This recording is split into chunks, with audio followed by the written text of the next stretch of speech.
বাংলাদেশের ৬ ছাত্রনেতা ও তাদের ঘনিষ্ঠজনদের ভিসা না দেওয়ার জন্য কালো তালিকাভুক্ত করেছে ভারতের পররাষ্ট্র মন্ত্রণালয়। ভারত বিরোধী জনতাকে উস্কে দেওয়া ও ভারতের জাতীয় স্বার্থ বিরোধী কর্মকাণ্ডে যুক্ত থাকার অভিযোগ এনে এই সিদ্ধান্ত নেওয়া হয়েছে।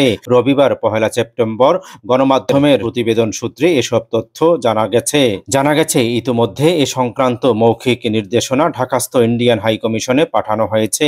দিল্লিতে কর্মরত কয়েকজন ভারতীয় গণমাধ্যমের সাংবাদিক দ্য মিরর এশিয়াকে বিষয়টি নিশ্চিত করেছেন।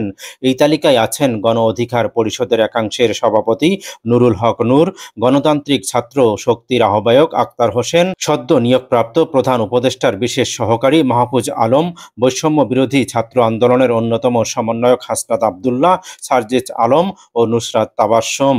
ডিপ্লোম্যাটিক নোটে এই ব্যক্তিদের ঘনিষ্ঠজনদেরও ভিসা দেওয়ার আগে যাচাই বাছাই করার নির্দেশ দেওয়া হয়েছে। মূলত সরকারের উপদেষ্টা হওয়ায় বৈষম্য বিরোধী ছাত্র আন্দোলনের অন্যতম সমন্বয়ক নাহিদ ইসলাম ও আসিফ মাহমুদের নাম সেখানে উল্লেখ করা হয়নি।